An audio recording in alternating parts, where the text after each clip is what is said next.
What's up everyone, it's Zach here and welcome to Indie Showcase number 2. This time we are checking out Monster Tribe, which is a game by Boundless Games that will be releasing sometime in 2022. They currently have March 2022 on their Steam page.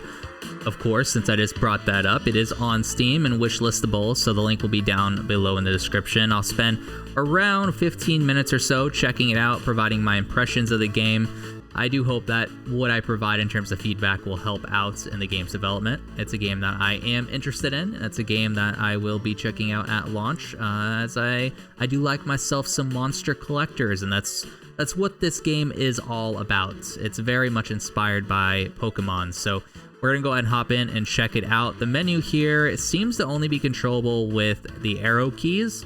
I would recommend allowing the mouse to have some functionality. It's very natural for PC players to use their mouse, and while the controls can be done just by keyboard, having a mouse as a extra control option is certainly desirable for many, including myself. But the controls are down below in the bottom right. WA is the movement, shift to run, P to accept or interact, O to cancel or use tool, Q to cycle tool, E to cycle equipment, and escape to pause. So we're gonna go ahead and hit start game here. And all right, we are here in the bedroom. All right, and there's a chest here. Like we just got some logs and rocks and such. It only showed the logs though in the bottom right there. I'm not sure if that's a bug or what, but go and check here. Rise and shine, sleepyhead. Come stop by my new luxury home with the big orange roof just southeast of here. I know you can get with your directions. I know how you can get with your directions. I know how I can get with my reading too. Signed, your favorite blacksmith. All right. Go ahead and exit out of here. All right, so there's a couple different huts that we can go into. I like the aesthetics. The music as well is very peaceful. I believe this game is made by 2 people, if I recall correctly, and they're both quite experienced. Has made some games in the past, but this is the largest one so far. All right, there is the ability to go into different huts here. Pretty cool.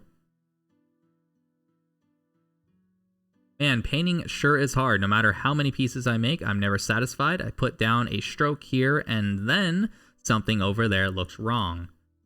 Then I fix that, and it throws off the whole balance. Hopefully one day I'll be able to make something truly amazing.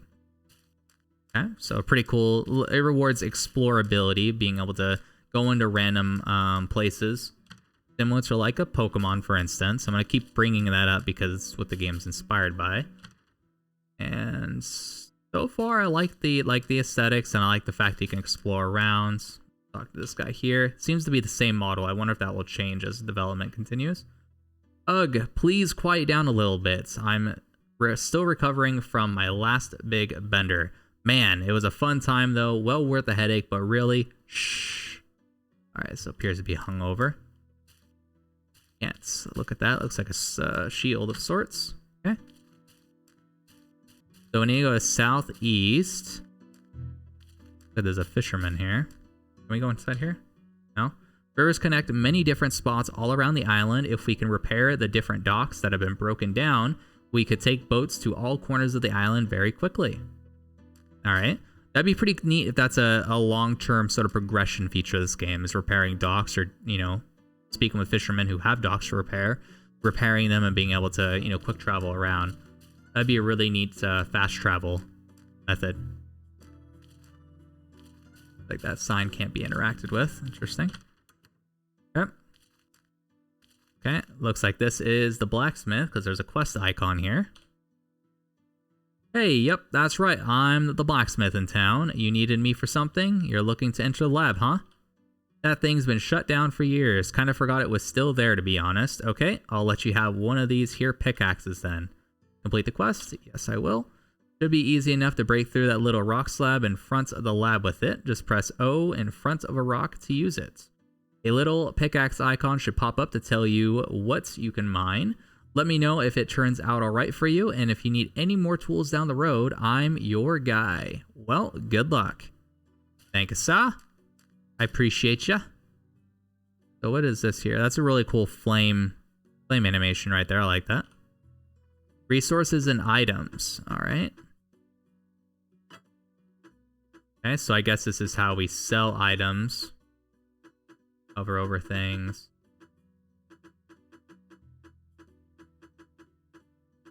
I would say that, and this might be something that you would do in polishing, but the NA there, I would probably just make it so nothing appears. Just, I mean, NA's fine, of course, because it means not applicable, but I believe most games just have that be blank when it comes to previewing how much something is going to give you. So I'm just going to go ahead and click that. All right, so selling works as you would expect. I think that the value icon, so that +2 should be probably bumped up a little bit. So that way you could see what your full total is. I mean, you can assume that's a 2, but just, you know, for precision's sake. All right. There is no close prompt, but I assume it's probably escape, and I am right. I would probably add that, sort of like how it is on this menu where it says escape exit. I would probably add that on all menus. Just to make sure no one gets stuck. I don't think many will, because it's very natural for people to hit escape when they think that they're stuck. But it's worthwhile doing. Where did he say that the lab was? Wait, did he say was at the end there? Did once. Okay, interesting. It seems like the dialogue's a little bit glitchy from what I'm noticing here. At the tail end of a dialogue, anyhow. Okay, so let's press escape, see what's in the menu. Okay, so this whole menu is blank. I would assume this is probably for creatures. It doesn't seem like there's any back button. And then that looks like to the right are active creatures, or at least what it will be. That's our inventory. You press escape, it completely exits the menu. And this is something or other. What is this? Delicious bottle of syrup made from glowing maples, treated as a delicacy amongst the village inhabitants. Some even clean it to have magical energy boosting effects. Okay. Or claim it. Yeah, claim it. Okay. The text is a little awkward sometimes, at least for me. My brain might be smooth though, so don't take that as a definite feedback there. So DNA 001, species of okay. So it looks like there's a creature, and I assume that's probably to exit the game. So we're not going to click. All right, so it looks like at the top right, there is a day-night cycle going on here. There are torches that are being lit up. I do not remember where we're supposed to be going here. Oh, we can... All right, so we can mine those rocks right there. Cool. Having a journal that sort of recaps discussions would be nice, too, because for smooth-brained people like myself, I'm not going to remember anything unless it's like a big plot point. South the clearing. Okay, let's go to the clearing. Experience power forbids you from passing through. Okay, so I assume that's because I haven't finished what I needed to yet. Berries are interactable. Okay. Mushrooms not. Trees as of right now aren't. Maybe they will be in the future. Ooh, a chest. Nice. Got some crystals, whatever those do. What is this here? Oh, here we go. Okay, so this is what we're looking for. I really like the lighting. It's very, very pleasant. It's been getting gradual as well over time, which is really cool, you know, how to have a day-night cycle in your game. One of those things that's not like super required, but it's really cool to have. All right.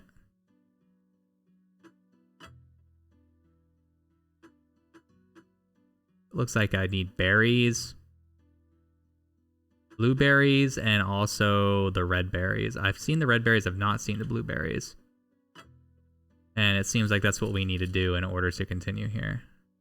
Totem seems to not react to human spiritual energy. Add in a Tayan to your party to interact with this totem. Okay.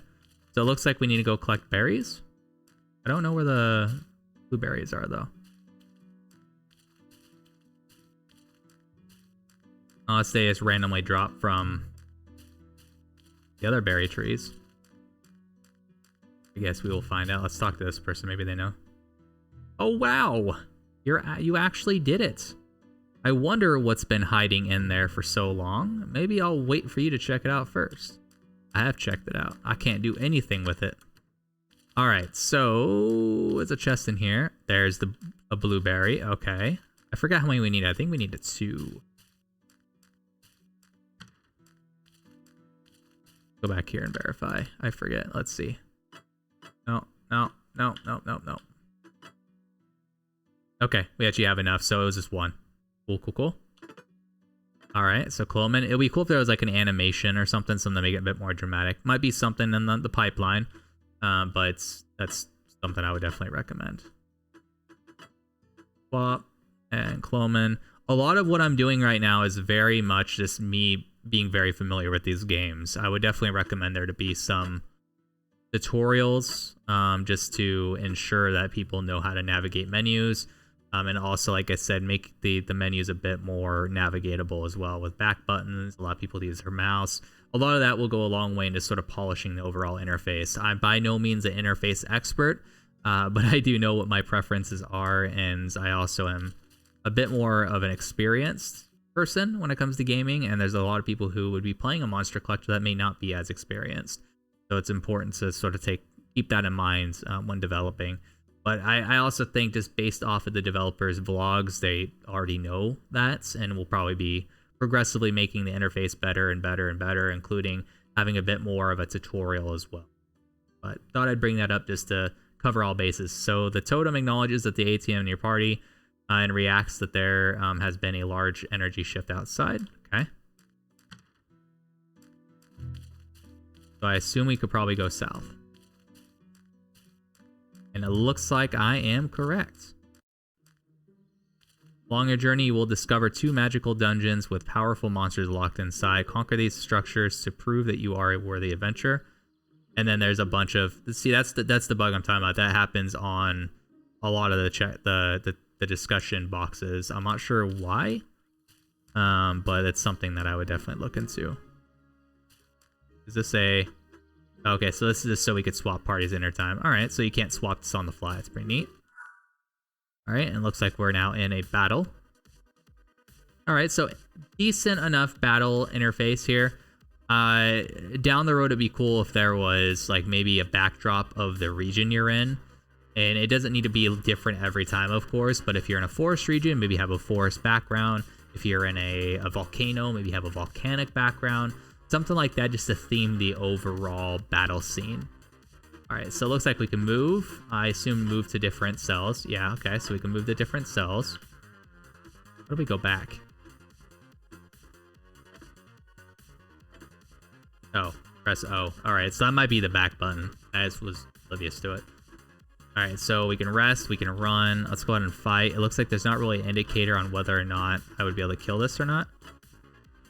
Energy blasts. 4 MP? MP. Yep, 4 MP. And then that monster has 91 HP, 10 MP.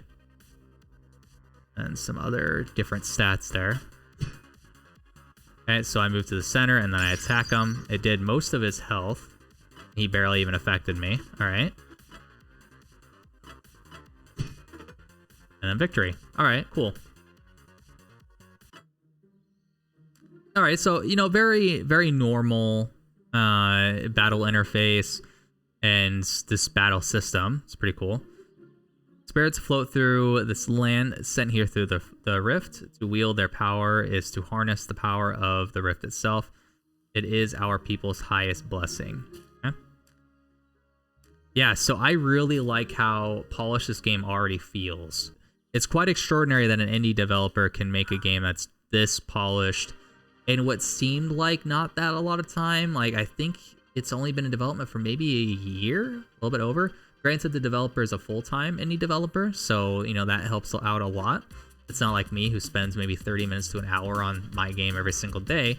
But yeah, it's really cool how far this game already is along. And even though I have been throwing out some, you know, nitpicks here and there, that's not that bad for me. I mean, I have a history of doing critique And if you're just getting a little bit nitpicks from me, that's a good sign. So, all right. So it looks like, I wonder, because the way that this is highlighted, I wonder whether or not this is going to affect multiple squares. And I wonder whether or not that's an intense, like there will be spells that affect multiple squares. It'd be pretty cool. All right, so I took a little bit of damage there. You know, I didn't check to see if my health regens or not. Oh, you know what? I'm being a dum-dum here. So that cross there probably is the splash damage that can cause. So, yeah, that would make sense. Okay. So if I was smart, I would have did a splash damage right here, and I would have got both of them. Allegedly.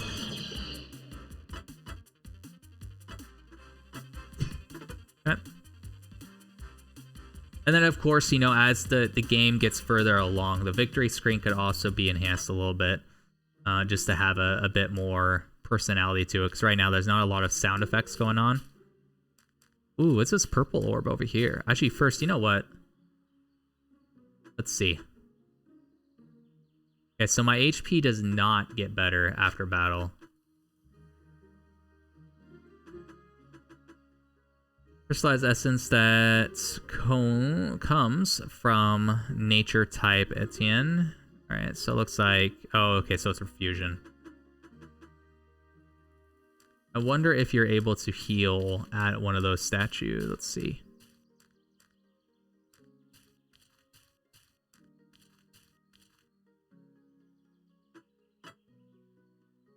So obviously I can combine all those elements to make another Etienne. I think that's what they're called. Party actions. Oh, I could do Scorch instead. That's only a... Oh, let's not swap that. I just want to... Huh. I wonder if you have to go back to town to heal or how that works. I'll collect these berries here. Let's go over that purple orb. That seemed very interesting. I like the pathing. I like how they move around like that. Where you can avoid encounters if you want. It's not like Pokemon where if you go through grass, you're going to get an encounter. I like how there's sort of like an aggro system and they path around. That's a really neat feature. All right, so let's go into fight here, and we're going to test this splash damage theory here. So if we Energy Blast in this cell, it should theoretically hit all three. It does. Okay, so I was just being smooth brain a little bit. All right, so then moved around. So not only does this game... Oh, my health is also regenerated too. That's interesting. So not only has... this game has this like normal sort of Pokemon, you know, 1v1-esque type turn-based strategy, but you also have to account for the grid too. It kind of reminds me of a game that is called Atlantica Online, if I remember correctly. It was an old MMORPG that had a turn-based sort of grid-style system like this. That's kind of what it reminds me of. And I really like that. It's a different take on the whole formula, and it provides an extra layer of strategy as well. I would say it's a bit more complex because of the way it's laid out currently as well. That's really cool. All right, so I think it might do more damage on the target that it's primarily targeting, and it's like less damage on the rest. Let's see. Yeah, so that's definitely what it looks like. That or I crit that guy, I'm not sure. So the purple ones seem to be a bit more rare in terms of what's in them, maybe. So, trying to think if there's a big brain strat here. No, that's gonna splash both of them though. Do that. It might have been smart just to take one of them out though to avoid some damage. Yeah, because I'm getting hit pretty hard, and they're not moving. All right, so which one? This one has the most health, so I'll take this one out first. I probably should have taken out the weak one. Oh well, my bad. Bad strat. I was hoping to be able to one-shot him. All right, now I'm in a really bad situation here. All right, I could splash both of them, but I'm not sure if it will take them both out. Fuck it, we're gonna try. All right, we got one at least. Oh, this is close. Not enough mana. Rest to recover. What do you mean, though?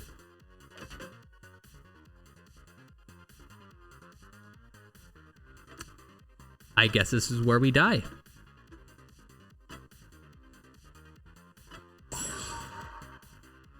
Got a little bit of health back from that. Oh, it had a rest too. Okay. That's lucky. Huzzah! We won. Okay, cool. I thought for sure I was going to die there. At the top left, it does show, I think, what you get from it. I got like a gold currency, and then I also got a DNA strand from that. So I'm going to guess that when you kill monsters, you can get like their DNA, and then because you get their DNA, you can then craft the monster or make them come forth and be a monster that you can utilize in battle. It's a pretty neat system because it makes you want to go out and explore and look at all these different orbs and maybe find purple ones because they're maybe a bit more rare, or something along those lines. It's a really neat sort of feature to have in a monster collector game. All right, so I'm not really sure precisely what I need to do. Maybe I need to go to the blacksmith again. But I will say, once again, this game is available on Steam as a demo for you to check out for yourself. I do encourage you to do so. So be sure to click the link down below, wishlist the game, and also check out the demo, and you can provide your own feedback as well. I'm sure the developers would love to hear it. You want an axe now, you say? Okay, bring back, let's say, 15 shirt rocks and 5 berries, and I'll make you an axe. The berries are for lunch. I get hungry when I work. All right, so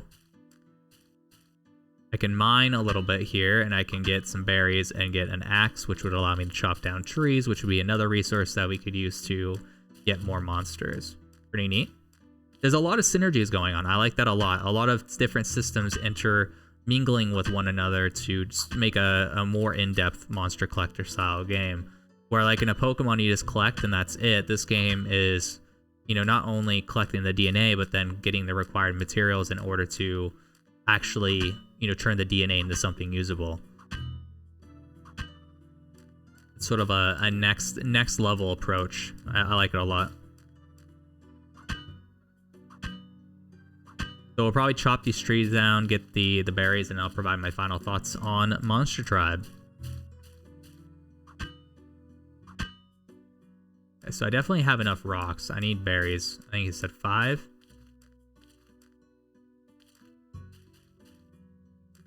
$15 berries. Wait, did I not have enough? My smooth braining over here? Oh, okay, I have enough now. All right, complete quest. Thank you for the stone and my lunch. Cranberries on toast are the best. Here is a brand new axe for you. Just press E to cycle between different types of tools, and then O, just like with the pick, swing the axe at some trees. Okay. So O, wait, E. Okay, so then we should be able to chop down this tree here. Here's that as the case. I wonder why this icon is green and the other one was red.